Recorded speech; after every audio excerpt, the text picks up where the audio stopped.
Good morning and thanks for being out here. We're here today to announce that a series of major infrastructure projects will start here in the Haynie's Corner area and will occur over the next 18 to 24 months. As you all know, we have a very aging infrastructure running throughout our city, especially throughout the core of the city. The first project begins next week. There's been significant communication between the business owners in Haynie's Corner as well as the residents around this area. We've done door hangers in the area, making sure people know what's going to be happening in the next year and a half to 2 years. We have projects between the Evansville Water and Sewer Utility, Veteran, and the City Engineer's Office. This has been a situation where there has been intense coordination. We realize that this is a very popular cultural district and we want that to continue.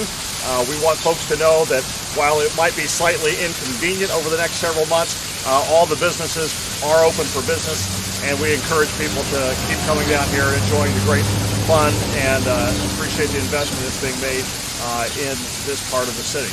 So with that, we have a number of speakers here today who can break down in greater detail what's going to happen over the next 18 to 24 months. We'll start with the director of the Evansville Water and Sewer Utility, Alan Mounts.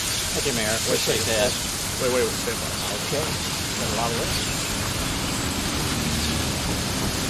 Let's use the chair.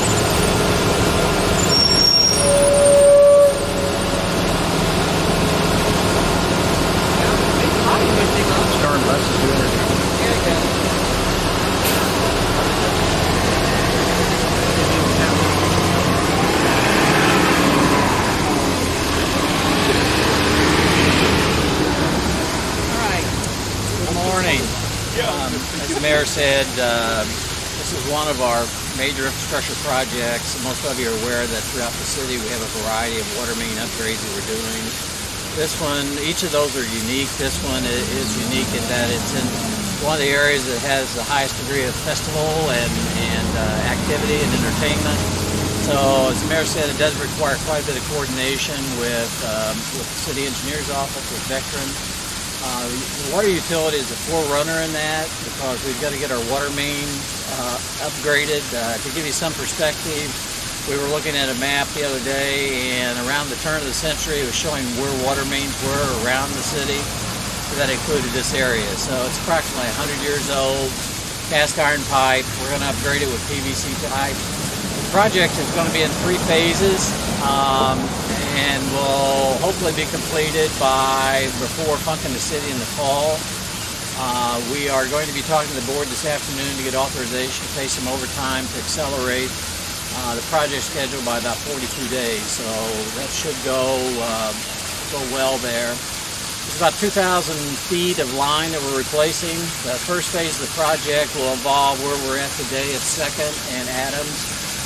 That will actually close this complete intersection for 5 weeks while they're doing that work, doing all the connections and interchange, not only the water lines. The second phase will continue down 2nd Street to slightly past Washington. That'll be the second phase, and they'll do that in stages, but it will most likely result in complete street closures here. And then the third phase will turn and go down Washington Avenue to 8 Southeast 8th Street. There are side streets such as Parrott, for example, where there'll be a little area on those side streets where they'll do the tie-ins and connections. There's about 30 service connections that they'll have to get done. Highly complicated, but well coordinated. And as I said before, we hope to get this completed by the end of, towards the end of September before Funkin' the City. Certainly we want weather to cooperate with us, and we've got weather like this, things should go smoothly.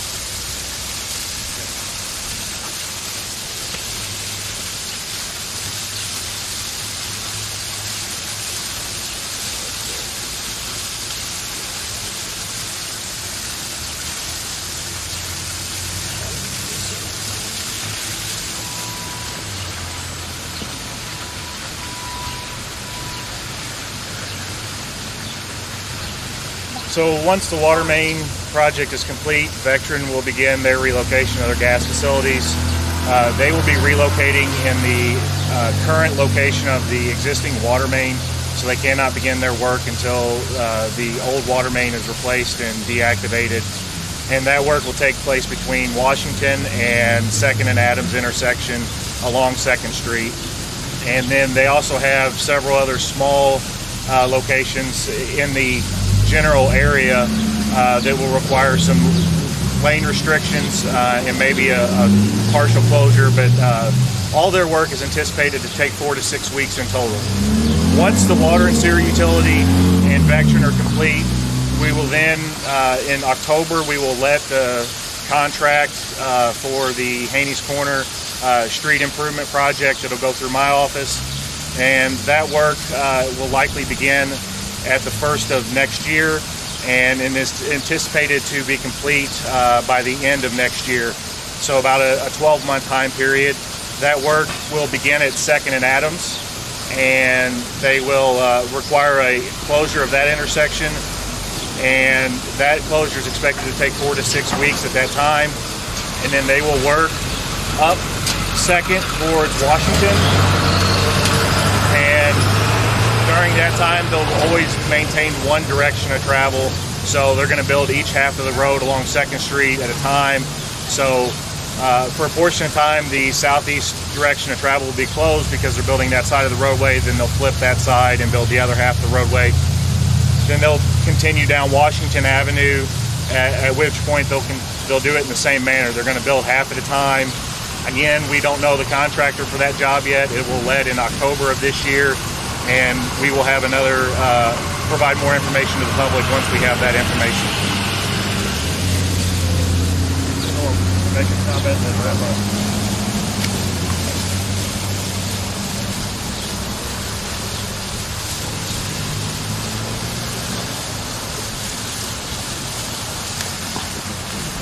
I just told me there might be other questions. I think it's important to note the reason we're making these notifications are because these projects will be consecutive projects. We think it's important that they happen one after another, so we don't have to do one project and then 3 years later Vectren comes back, or maybe another year later the city comes back and does the street.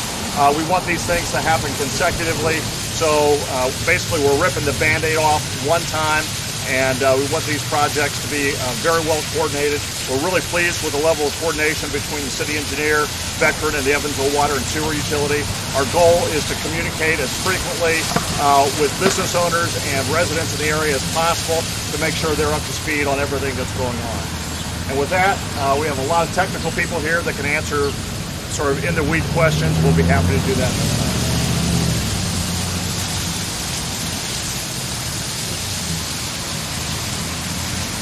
What's like the cost, I mean, of any one of these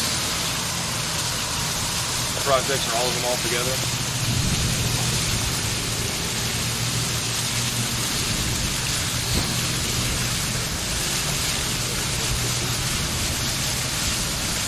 The construction award for the water main replacement was $1.1 million for about 2,000 feet. That's close to almost $3 million a mile because of the complexity of this project here, more so than some of the other water mains we're doing. We're requesting that the board authorize $90,000 as a change order this afternoon to approve overtime so we can accelerate the project by about 42 days. That's another level of effort on our part to try to accelerate and lessen the impact on the residents and businesses that are here. Did I hear that correctly? 1.1 million for the water line? For the water line, and that also involves some hydrant upgrades, all the service line connections, valve improvements. It's really upgrading everything that's water infrastructure under the ground. As Brent said, we have to get in and do our work first so that the Vectren could come in and do their work on the gas side, and then obviously the road rehab then happens later on. I'll go ahead and ask you, since you got the mics on too, you know, the water line replacement is happening all over the city. A lot of people, like it or not, you know, they got to deal with it. What do you sort of tell the people that are out driving that get frustrated when they see the road closures? A good source of information is we have a website that we started probably 3 years ago called Refresh Evansville. And if you go to refreshevansville.com, you can see what projects are in planning, what projects are in design, and what projects are under construction, are going to be under construction. And there are several of those.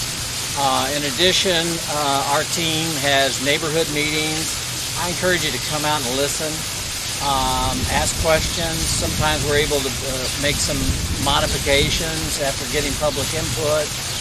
The other factor is probably the most important, and that's a safety factor. If we've got roads closed and barricades up, I can't tell you how many times I've seen somebody drive around that trying to get through, and clearly the road was closed. That presents a danger to the citizens themselves and also to the construction workers that are here, or even our own crews when we're out doing that. So please be patient. I know it's a challenge. But for a long-term project, also, if you're familiar with Evansville, you learn ways to reroute your path to get to work.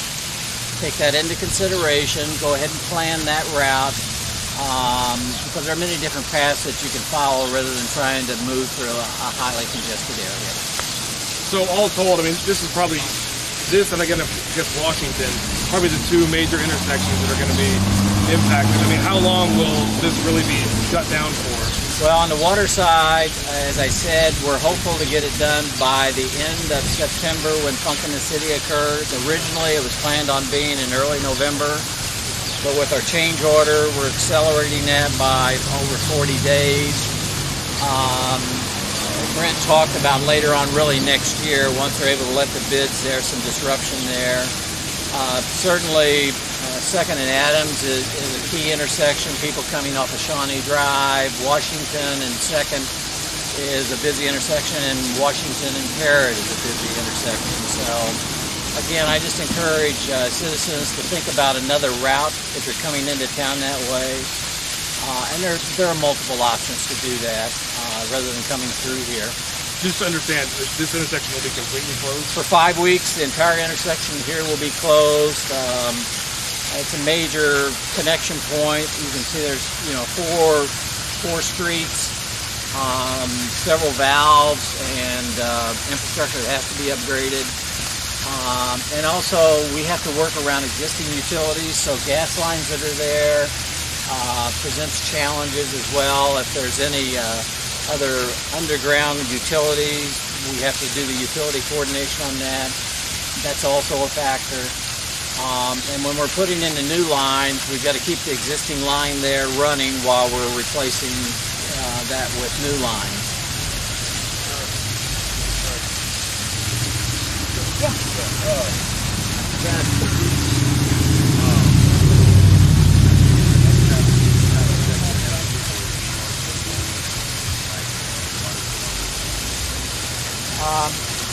So your question is water service. There are about 30, I mentioned before, there's about 30 water service connections, different businesses, some bigger, some smaller. But we coordinate with the residents as to when we're going to be switching over to the new water service, some factors that they need to consider whenever they're doing that.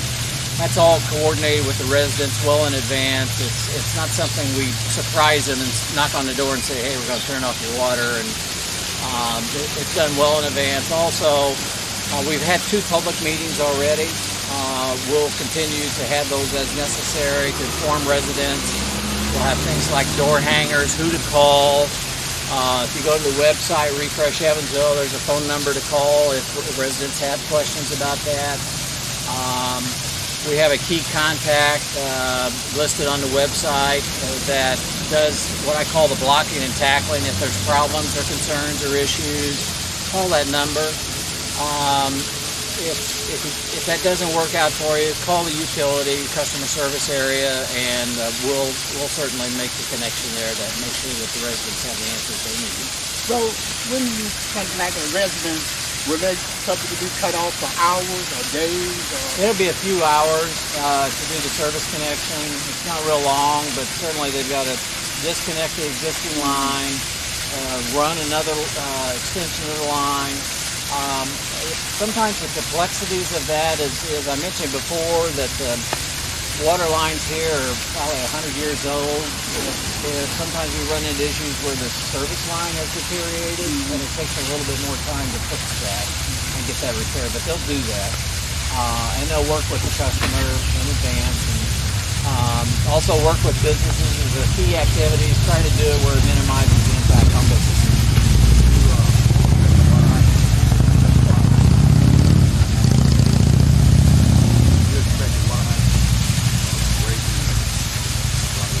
All the funding for this was done in the last water rate case approved by the Indiana Utility Regulatory Commission. So the question was, do we expect a water rate increase? All the funding for not only this project, but we're replacing about 15 miles of water mains per year over the next 3 years. This is kind of year one in 2020 and then in 2021. Those are funded by rates that are in effect. We already have the capital in place. One of the things that we were able to do with a substantial amount of the bond funds we had to get, we're able to get very low cost funding through the state as opposed to going to the market. And it would be 2% plus versus on the loan versus 4 to 4.5%. So that's saving the ratepayers money. So what you're saying is there will be rate increases in engineering? They're already in place and approved for, that was approved for this year.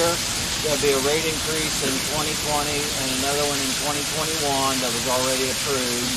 I don't remember the specific details on that, but usually we announce that in advance. But those rate increases fund all the projects. Probably 80% of the cost of the rate increases for the capital it takes to do all the water replacement. I mentioned before, and this has been a few years back, but we have about 600 miles of water mains that are 90 plus years of age. There's a recent study by Utah State University that cast iron pipes between 2012 and 2018 were breaking, the increase in the break rate was 43%. So it's accelerating. It's not just Evansville, but it's around the country. And it's a major issue, infrastructure issue that it's hitting almost every city with old infrastructure in place. So you will be tying into residential, like, we will. So if you see where the residential gets into the residential responsibility, and you see where you can't tie into them because their pipes is, we will complete the tie-in back to where the meter pit is if there's deterioration there. If we can do it earlier than that, we'll do that. But if it's not repairable, we'll take it all the way back to the meter and connect to the meter. Anything from the meter then to the house will be the homeowner's responsibility. Is there any estimate of the total cost when all is said and done, including the water, including the electric assessment, including the road repairs? I don't have that detail. Brent can talk, but as he mentioned before, the key with road work, it still has to go to bid. Complete all the design work and go to bid. I don't know, Brent, if you reached the point where you had a design level estimate at this point.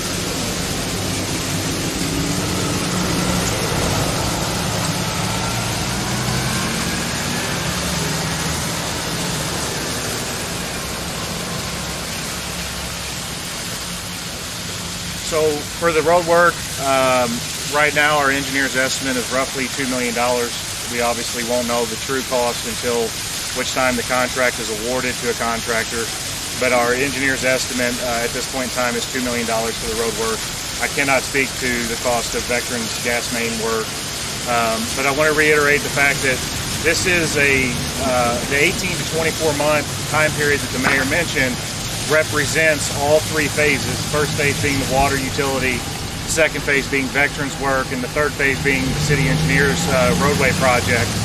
And as part of the coordination that we're doing down here, the city is working on developing some additional public parking locations in the area down here to help alleviate some of the concerns of the local business owners and residents, as well as we're providing a separate detour which will get visitors and users of the area 2 specific businesses located down here, so we can continue to provide the cultural district access and get people where they need to be during this construction project.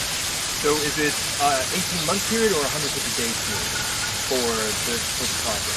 So all 3 phases in total, we're expecting to take approximately 18 to 24 months. So that's the water line, Veterans gas work, and then the roadway job. The time set or the length of construction period has not been finalized for the road work, but based on the work that we're seeing or that we have designed and what we're anticipating that it will begin work when the weather allows next year in 2020, and then continue through the end of the year in 2020 and be substantially complete by the end of 2020 for the road job. So the start date is still next week, right? The start date of next week is for the water line, which is the first of these 3 phases. It's a rumor going around like in the neighborhood that in 2 years the state of Indiana is coming back. No, so the involvement with the state of Indiana is that the road project running through my office is funded through federal transportation funds, and INDOT, Indiana Department of Transportation, administers those funds. So it's my office's job with funds that are being administered by INDOT. And so our project is the project that's been talked about for 4 years. It's going to start here at Adams, go down to Washington, and then carry up Washington to Paris, build the boulevard, and like we've had many public meetings on. There is another phase to the project which does not have a determined construction date yet, which would be the roundabout that was proposed at Jefferson and 2nd. That project has been split out and has been set to the side for now with a potential future construction. But our current work that we're discussing here today begins here at Adams, carries up to Washington, includes the redo of the parking lot on the other side of Boca, and installing and creating the boulevard along Washington.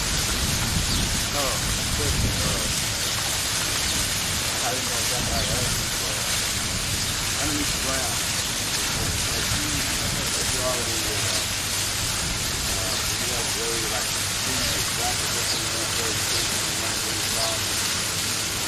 So the question was is if we have a way to see exactly what's underneath the ground and if we're going to run into any problems. We do not have a way to perfectly see everything that's underneath the ground. Unfortunately, with an area that's as old as this, you're going to encounter hundreds of years or 100 years or more of utilities, from communication lines, gas lines, water lines, sewer lines. We can camera the storm or the combo sewer, the sanitary sewer line, so we have a pretty general idea of where it runs. Based on valve locations above the ground, you can get a general idea of where the water lines are, the gas lines are. But again, when those lines were installed, if they encountered a conflict, they went up or down or left or right. So even though you can see 2 valves in the ground and look, and you would think it'd be a straight line, that may not be the case. So no, we don't have a way to identify all those things ahead of time, but we do our due diligence as best we can and do some potholing to check depths and try and find out where those things are so they can be incorporated into the design. You talked a little bit about how the water was going to be paid for with already improved rating features. Can you speak to anything on the electric? The work by Vectren is gas, and I cannot speak to how they're paying for their project at this time.